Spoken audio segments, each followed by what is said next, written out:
भीम। हम आए हैं और यहाँ जितने लोग बैठे हैं उन सबसे हम लोग बहुत छोटे हैं। कुछ लोग हमारे बाबा की उम्र के भी हैं यहाँ पर, लेकिन हम आए हैं तो इन लोगों ने कुर्सी छोड़ करके हमको बैठाया। ये लड़का लग रहा है और इसको समर्थन करना चाहिए, तो इन्होंने हमको बैठाया और हमको मुख्य अतिथि बनाया कि हम बोले। और मान लीजिए आज हम आपके बीच बोल दिए, अब बोल करके नेता बन गए, उसके बाद इनको भूल जाए तो आपको कैसा लगेगा? आप बताइए क्या कहेंगे हमको? ये लोग नींव की ईंट है, टेढ़ा है, मेला है, कड़िया है, खोतर है, अद्धा है, टुकड़ा है, जो भी है, ये लोग नींव की ईंट है और उसी नींव पर हम लोग दीवार बन करके खड़े हैं। आज जितने भी अम्बेडकरवादी घूम रहे हैं देश में, बहुजन समाज में, वो सब लोग दीवार हैं। अब बहुजन समाज पार्टी माननीय काशीराम और उनकी उत्तराधिकारी बहन कुमारी मायावती जी इन दीवारों की नींव है। और आज अगर नींव को हिलाया जाएगा तो दीवार कितना दिन चलेगा, जरा बताइए आप हमको। 1-2 मिनट रुकेगा? तो आज नींव को भुलाने की कोशिश हो रही है। नेई के ईटा दिखाई देला, बिल्डिंग बनल रहा है, नेई में जो ईटा को दिखाई देला, क्यों न दिखाई देला न क्यों बतावाला। लेकिन सच्चाई यह है कि नहीं ना रहा तो दीवार ना रहा। इन लोगों ने अगर संघर्ष नहीं किया होता, इन लोगों ने गांव गांव घूम करके अलग नहीं जगाया होता आज से 25-30 साल पहले, तो आज न तो अम्बेडकर पार्क होता, न कोई अम्बेडकर की मूर्ति लगी होती, न जय भीम बोलने वाले लौंडे पैदा होते। बताइए गलत बोल रहे हैं? तो आज हमको इनको सम्मान देना चाहिए, इनके बताए रास्ते पर चलना चाहिए कि इनके खिलाफ खड़े हो जाना चाहिए। आप बताइए। अरे इनके बाद तो हम ही नेता बनेंगे, बताइए। बहन जी के बाद हम ही लोग नेता बनेंगे, तो हम लोग बहन जी के बाद नेता बन सकते कि नहीं बन सकते? बन सकता है। लेकिन यहाँ बहन जी को मिटा करके नेता बनने की कोशिश कुछ लोग कर रहे हैं। वो लोग गलत फहमी में है कि नहीं है, बताइए। आज इन लोगों को जितना चंदा मिल रहा है, वो चंदा देने वाले कौन लोग हैं? वो वही लोग हैं जो बहुजन समाज पार्टी की सरकार में नौकरियां पाए। बोलिए मैं गलत कह रहा हूं?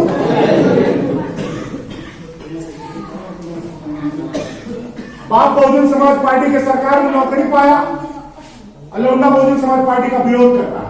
इसको गद्दारी कहा जाए नहीं कहा जाए? इसको भूल भी कह सकते हैं एक समय तक। लेकिन जब आप देख रहे हैं कि इस समय सबसे मजबूत पार्टी देश में दलितों की केवल बसपा है, और जब बाबा साहब अम्बेडकर अपने समाज की बात नहीं कर पाए तो उन्होंने भी कानून मंत्री पद से इस्तीफा दे दिया था। 38 विधायकों वाली सीट, राज्यसभा की सीट को बहन भी छोड़ सकती है, और ये 5 सीट के लिए अखिलेश यादव के सामने गिर रहा है। रोड देखने रोड बताइए। और कौन से अखिलेश यादव? जो हमारे दलित समाज के, बहुजन समाज के प्रमोशन में आरक्षण का बिल करवा दिए, हमारा आरक्षण खत्म कर दिए। हमारा समाज पुल बनाता है, सड़क बनाता है, नाली बनाता है, खनिजा बनाता है, सारा मजदूरी का काम हमारा समाज करता है। कोई भी मजदूर से पूछ लीजिए, वो हमारे समाज का आदमी है। हमारे समाज का आदमी ठेकेदार नहीं होता था क्या हमारे समाज का? बहन जी की सरकार आई, उन्होंने 25 लाख रुपए तक का ठेका दिया। किसको? दलितों को। कहा कि 25 लाख तक का ठेका दलितों के लिए आरक्षित होगा। और तब जाकर के हमारे समाज में कुछ ठेकेदार भी पैदा हो गए, जो ठीका पट्टी करने लगे, अपना काम धाम करने लगे, पैसा कमाने लगे। अखिलेश यादव आते ही वो 25 लाख तक का ठेका जो दलितों को मिलता था, तुरंत उसको खत्म करा दिया। और उस अखिलेश यादव से जाकर के 5 सीट के लिए रो रहा आदमी, वो हमारा नेता हो सकता है? वो इमाम का स्वाभिमान हो सकता है? बताइए। नहीं। और बहन जी पर कीचड़ उछाल सकते हो? अरे हवा में उड़ जाएंगे ऐसे लोग। और ऐसे लोग बहुत आए, धुरंधर आए और चले गए। और मीडिया हमेशा बम्बरों को दिखाती है। आपको बता दें, मीडिया कभी इंटेलेक्चुअल और बुद्धिमान लोगों को नहीं दिखाती। क्या मीडिया ने कभी बाबा साहब अम्बेडकर को दिखाया? क्या मीडिया ने कभी मान्यवर साहब काशीराम साहब को दिखाया? अभी केवल स्कूल की बात कर रहे थे हमारे दादाजी यहाँ पर खड़े होकर के। कभी बहन जी को दिखाया मीडिया ने? मीडिया बहन जी ने कितना काम किया है? कभी विजय मानकर को दिखाया? इनको क्यों मीडिया दिखा रही है, बताइए? क्योंकि दलित समाज का वो आत्मा है, इसको समझिए बात। अरे जब पूरे हमारे युवाओं को मालूम है कि राजनीति की आखिरी कुर्सी हम ही को संभालना है और हमारा जीवन अभी बहुत लंबा है और बसपा बची रहेगी तभी हमारी राजनीति चलेगी। आज बसपा को खत्म कर दीजिए, देखिए दलितों को रिस्पेक्ट कर रहे लोग इस्तेमाल करना शुरू कर देंगे। बताइए, अखबार वाले नहीं छापे हैं और इस नाते हम लोगों के पास योजनाएं नहीं पहुंच पाई है। बहन जी ने हम लोगों के लिए क्या क्या किया है, क्या क्या सोचा है। और मैं आपको एक उदाहरण दे रहा हूं कि अगर बसपा इस बार नहीं आई तो आप वोट के अधिकार से भी जाएंगे, जमीनों से बेदखल भी कर दिए जाएंगे। जो लोग भूल रहे हैं, 2017 में नरेंद्र मोदी एक कानून लेके आए हैं, CAA, नौजवान साथी जानते होंगे, सिटीजनशिप अमेंडमेंट एक्ट, और उसको लोकसभा से पास भी करा लिया गया। उसके बाद ले आए NRC मतलब नेशनल रजिस्टर ऑफ सिटीजनशिप। कहीं पढ़ाई लिखाई वाला बात है, मैं कहीं ध्यान से सुनिए लोग, ठीक है ना? तो CAA NRC जब लेकर के आए तो इसका मतलब क्या था? मोदी ने कहा कि जब भारत का बंटवारा हुआ था, पाकिस्तान अलग हुआ था, बांग्लादेश अलग हुआ था, तो कुछ घुसपैठियां भारत में घुस गए। उन घुसपैठियों को निकालना जरूरी है। तो जनता सोच रहा कि पाकिस्तान से भी मियाँ आए रही है पुलिस और बांग्लादेश से भी मियाँ आए रही है, तो ठीक है ना? निकल रही है, लोग समर्थन किए, जो लोग हिंदू मुस्लिम विचारधारा रखते हैं। तो मोदी जी कहा कैसे पता चली कि के घुसपैठिया और के घुसपैठिया नहीं? तो घुसपैठिया वो हुई जे आजादी के बाद आए हुए देश में हमारे, और वो देश का नागरिक हुई जे आजादी पहले से रहा था, ये ना? यानी कि गांव में माला ही पता करेगा कि के 10 साल बाद आएगा, के जन्म जन्मांतर से रहा था, तो जमीनी कागज चेक हुई, तो जो 10 साल बाद आएगा 10 साल बाद में खत्म नहीं मिली जमीन के, और जो जन्म जन्मांतर से रहा तो शुरू से मिली खत्म नहीं। यह हुई ना? यह बात नरेंद्र मोदी देश के सामने रख रहे हैं और संसद में चर्चा हुई कि जेकर लगे 70 साल पुरान कागज बा मान जाई वो भारत के नागरिक है, और जेकर लगे 70 साल पुरान कागज नहीं बा ओके मान जाए घुसपैठिया। खूब ताली बजे ले लो, बिल पास हो गई। असम में NRC हो गई, जो कानून बनाया गया उसके बाद NRC हुआ। NRC का मतलब यह है नेशनल रजिस्टर ऑफ सिटीजनशिप। एक रजिस्टर बना जिनके पास 70 साल पुराना कागज था, और अगर उस रजिस्टर में नाम नहीं आ रहा है तो उसको उठा करके जेल में डाल दिया गया। असम में NRC हुआ कि नहीं हुआ, बताइए लोग? असम में NRC हुआ, 22 लाख लोगों को छांट दिया गया वहां से।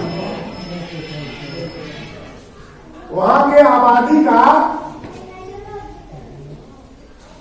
20% हिस्सा NRC में छट गया, और NRC में छटने के बाद आज वो सब जेल में रहा था, डिटेंशन कैंप में रहा था, जिसके कोनो मीडिया नहीं दिखा गया। बताइए डिटेंशन कैंप में डाला है कि नहीं असम में? कोई मीडिया दिखा रही है? नहीं दिखा रही। अमित शाह ने कहा संसद में कि पहले CAA लागू होगा।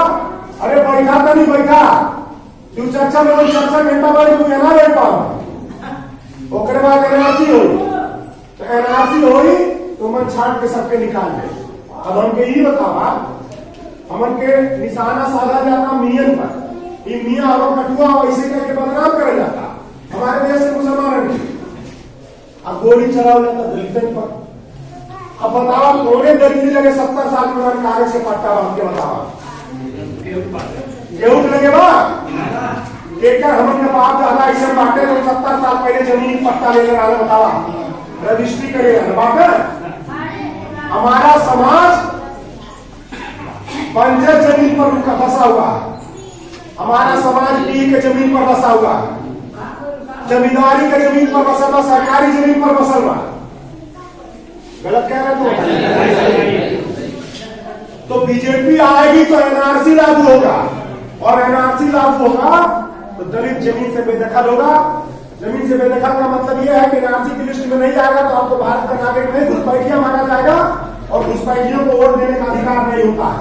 आपके वोट का अधिकार भी क्या करेंगे? आप मिलिट्री से लड़ पाएंगे? असम वाले लड़ पा रहे हैं? 22 लाख लोग निकालेंगे, वो लड़ पा रहे हैं क्या?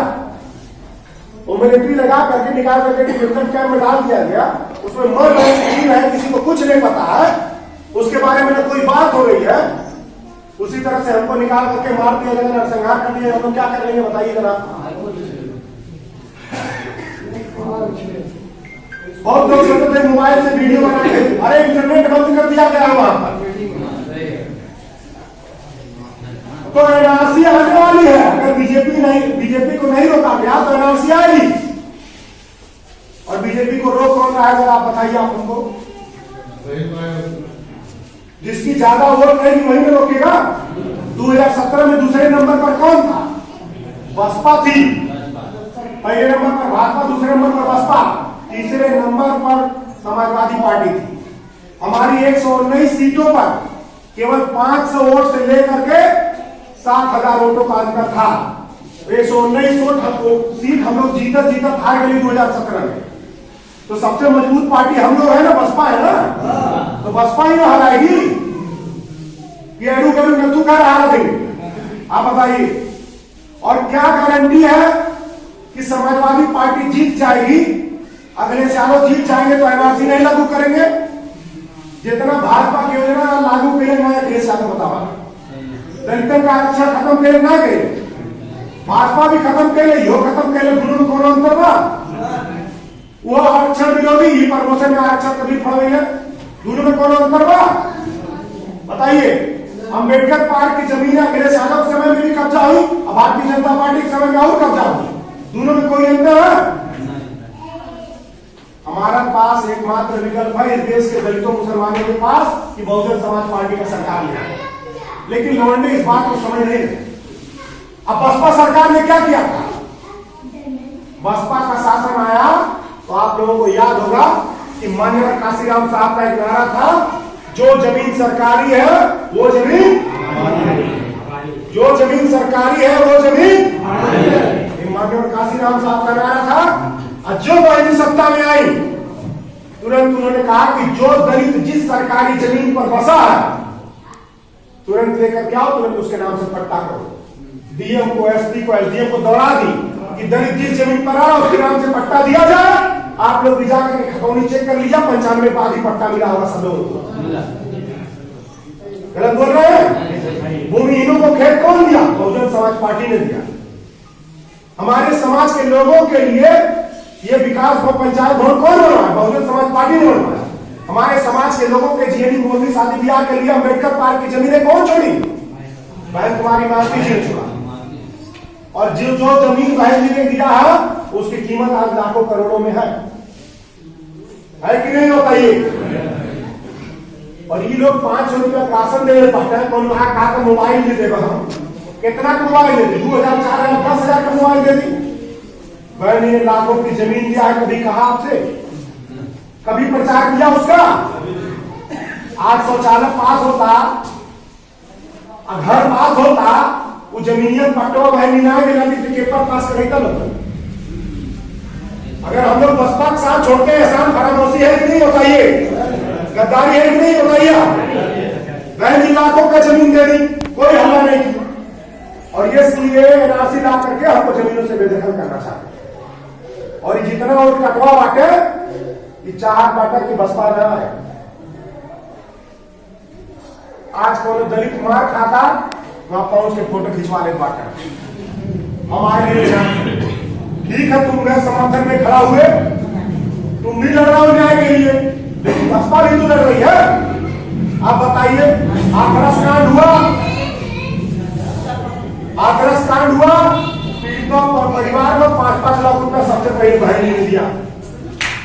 जेवर कांड हुआ, पीड़ित परिवार को सबसे पहले पैसा बहन जी ने दिया। बहुजन समाज पार्टी ने, अरे भाई आप लोग बहन जी वकील भिजवा देते, वो वकील उसका केस लड़के अपराधियों को सजा दिलवा, तो वकील भेज करके अपराधियों को सजा दिलवाना न्याय दिलाना होगा कि फोटो खिंचवाना न्याय दिलाना होगा? आपको बताइए। हाथरस में वकील किसने दिया? बहन जी ने दिया।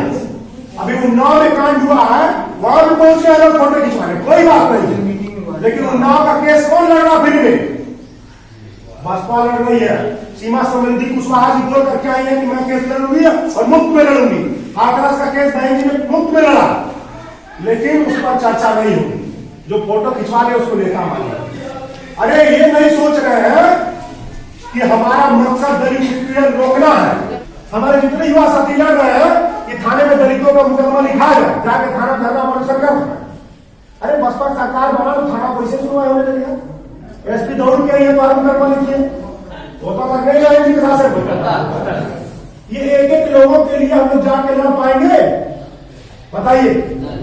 और दोनों एक सीट जीत लेने से सरकार बन जाए? सरकार जब हम बहुमत में आएंगे तब बनेगी, और बहुमत में आने के लिए हमको सबसे मजबूत पार्टी का हाथ पकड़ना पड़ेगा। और कहां हाथ पकड़ना पड़ेगा भाई? बसपा ने ऐसा कौन सा काम है जो हमारे लिए नहीं किया? ये Bharatiya Janata party CAA NRC ला करके आपको जमीन से बेदखल करना चाहती है। अब बहन जी जब शासन में आई है तब जमीनों का पट्टा दी है। ये मोदी शौचालय दे करके इतना, अखबार में शौचालय, टीवी में शौचालय, मैगजीन में शौचालय, हर जगह शौचालय, हम इतना शौचालय इतना शौचालय बांटे। और ऐसा लग रहा है कि मोदी जी शौचालय नहीं दिए थे तो भारत देश के लोग आगे नहीं जाते, आगे नहीं जाते। अब देखा हमारी बहन जी, वो हमारे जमीन पर शौचालय दिया और शौचालय में आधा पैसा तोड़ो लगल होगी। लगल लग रहा है आधा पैसा, हमारे जमीन आधा पैसा हम लगे। अब सीना उठ होगा था, पीठ उठ दबा होता। और सुनिए, बहन जी ने पूरा फ्लैट बना करके दिया।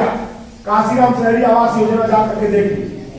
इस समय तो थोड़ा गंदा हो गया, टूट गया है, लेकिन बहन जी के समय में शीशे की तरह चमकता। और उस हर साल में दिया, एक साल में हर साल में दिया। अरे टाउन एरिया में भी तो दिया है, सहजनवा देखिए टाउन एरिया, वहां पर भी दिया। और आप देखिए उसमें शौचालय भी है, उसमें बेडरूम भी है, उसमें किचन भी है। अभी ये शौचालय बना के इतना हल्ला कर बाटा, बहन जी पूरा फ्लैट बना दे, हल्ला कहीं कहीं अखबार में छपवाई, कहीं टीवी में दिखवाई। कौन काम किया हमारे लिए बताइए? बसपा ने क्या किया? लोगों ने किया। जितनी योजनाएं बसपा दी है, बसपा ने जमीनों का तख्ता दिया है, काशीराम आवास दिया है। अगर उसका पैसे में ही आकलन करना है तो कहीं लोग आएंगे नहीं। और सबसे अंतिम बात सुन लीजिए आप लोग। आजकल मुफ्त में राशन मिल रहा है, फ्री राशन मिलता है। तब सुना, सबसे पहली बात, अगर आप फ्री के राशन में बिलीव कर रहे हैं, विश्वास कर रहे हैं और उसको विकास मान रहे हैं, सरकार की उपलब्धि मान रहे हैं, तो आप समझिए कि आप दरिद्र हो चुके हैं। अगर बालू वाला नमक और प्लास्टिक वाला चावल के हम विकास समझ रही, हमसे बड़ा दरिद्र होगा। विकास वो होता है कि हम अपना आटा चावल दूध खरीद। विकास वो होता है कि हम इतना सक्षम है कि अपना शौचालय बनवा दें। विकास ये होता है कि हम अपना घर खरीद लें और शहर में कहीं जमीन भी खरीद लें। विकास ही होता है। फ्री का राशन आपको मिल रहा है, जब राशन फ्री का नहीं मिलता था, जब फ्री का राशन नहीं मिलता था तो कोटा पर कितना पैसा देना पड़ता? हम क्या बताओ? एक जनी के पीछे 7 रुपया, एक आदमी के पीछे 7 रुपया, ये नहीं देना पड़ता। तो एक घर में मान लो 10 आदमी बांटे तो 10 यूनिट का होगा 70 रुपया। अगर आप 10 आदमी का राशन ले रहे थे तो 70 रुपया देना पड़ता। अब मान लीजिए सरकार महीने में 2 बार राशन दे रही है, तो 70 गुना 140, यह 140 रुपया ना फ्री भइल बा। बताओ आप लोग, यह 140 रुपया फ्री भइल बा ना। 140 रुपया राशन देत बाटे, और जब ये 140 रुपया दे के हम के राशन देत रही, यानी खरीद के जब राशन लेत रही कोटा पर से, तो गैस का दाम कितना रहा? 400 रुपया रहा। 10 साल पहले 280 रुपया का दाम गिरेगा। अब आप बताइए कि 140 रुपया का राशन देगी महीना में, और हर महीना गैस सिलेंडर पर 600 रुपया ले ले पाते। अब बताओ फ्री का राशन, जब उसके साथ शिक्षा खत्म कर देंगे तो वो भिखारी हो जाएगा। शिक्षा सरकार खत्म करने की नहीं बताइए। बहन जी ने बीएड बीटीसी में फ्री में एडमिशन कराया, आज 2 लाख 4 लाख 5 लाख लग गया कि नहीं। बीटेक एमटेक फ्री में कराया, आज 10 से 20 लाख बीटेक एमटेक में खर्च हो रहा है कि नहीं हो रहा? हो रहा है कि नहीं हो रहा? कौन 10 लाख 20 लाख देकर के अपने बच्चों को आम आदमी बीटेक एमटेक करा सकता है? जरा बताइए। इंटर तक बीए तक पढ़ने से कुछ हो पाई? बीए वाले भी रिक्शा चला रहे हैं, सब्जी बेच रहे हैं, उनको नौकरी मिला? हायर एजुकेशन इतना महंगा कर दिया गया है कि दलित का बच्चा पढ़ाई नहीं कर पाए। और बसपा का शासन आएगा तभी बच पाएगा, तभी हमारे लोग बीएड बीटीसी कर पाएंगे, तभी उनको नौकरी मिल पाएगी। पहले खूब बड़ी संख्या में आप लोगों को अनपढ़ जारी गंवार बना जाएगा, फिर भर्तियां निकाली जाएंगी। हमारे लोगों के लिए सर्टिफिकेट कौन करेगी? नहीं सर्टिफिकेट। भाई 2 साल बीमार हो गए, 2-3 साल से पढ़ाई नहीं होता, करोड़ा और फलाने फलाने मंगा करके दारू दुकान भले खुलता, तो हमारे को बीमार होगा कि नहीं? ये 3 साल जो गैप भला पढ़ाई लिखाई के, जब ये लोगों के प्रमोट करके आगे बढ़ा देता, तब प्रमोट करने लड़का कंपटीशन दे पाई? जब वो के बेसिक जानकारी नहीं रही तो आगे प्रमोट हो पाई? नौकरी में कंपटीशन दे पाई? कंपटीशन नहीं दे पाई तो नौकरी में जा पाई? तो हमको पूरी तरीके से अपाहिज बनाया जा रहा है। बहुजन समाज पार्टी ने हमको मालिक बनाने का, हमको शिक्षा दिया, हमको नौकरी दिया, हमको जमीनों का पट्टा दिया। और सुनिए, जब हमको शिक्षा मिलेगा फ्री में, कोई भी ऐसा नेता पैदा हो सकता है जो कहीं भी दलित उत्पीड़न वहां पहुंचा रहे खट्टी के। आप बताइए, गांव गांव तो मार खा बात है, चमार पासी धोम डोबी मार खाता और नहीं, तो गाँव गाँव जाके नेता लड़ सकला? कोई नेता नहीं लड़ रहा। जहां हाईलाइट होता है मामला, जहां मीडिया पहुंचती है, वही सब जगह पहुंच के फोटो खिंचवा लेता। गलत कह रहे हैं बताइए? तो कोई नेता कितना भी ईमानदारी से दलितों के लिए लड़ेगा, वो सभी दलितों की लड़ाई में नहीं पहुंच पाएगा। देखिए, दलित उत्पीड़न तब रुकेगा जब हर दलित अपनी लड़ाई लड़ने में सक्षम हो जाएगा। जब हर दलित अपनी लड़ाई लड़ने में सक्षम हो जाएगा, तब दलित उत्पीड़न अपने आप हो जाएगा। एक एक जनी के लिए मार कह के हम दलित उत्पीड़न नहीं हो, तो खाली अत्याचार का प्रतिरोध करना होगा। अत्याचार का प्रतिरोध करना अत्याचार का इलाज नहीं होता। कोई हमको मार रहा है चाकू से, तो हम उसको जाकर टेप चिपका देगा। टेप चिपकाने से जख्म भर जाए? आपकी चाकू मारना बंद करिए। जब तक जो ने चाकू मारा जाता, वो खुद चाकू उठा के लड़ने लगी, तब तक उनके चाकू मारल बंद। तो वो आदमी मजबूत कैसे बनेगा? पहले उसको शिक्षा चाहिए, और जब वो शिक्षित हो जाए तो उसको रोजगार चाहिए। दोनों चीज चाहिए। वो कौन दिया? बहन जी ने शिक्षा भी दिया और रोजगार भी दिया। तो कुछ दलित मजबूत हुए तो उन पर अत्याचार रुका कि नहीं रुका? बताइए। हमारे समाज पर अत्याचार क्यों नहीं रुक रहा था? क्योंकि हमारे समाज के पास जमीनें नहीं थी। तो बाबू साहब पंडित जी जमीनें दाखिल करे पड़ता। बहन जी ने कानून ले आई, जो सीढ़ी की जमीनें थी उसको भूमिहीनों को दे दी। जब हमारे लोगों को जमीनें मिली, तो बाबू साहब पंडित जी ने हरवाई कर बंद कर दिया।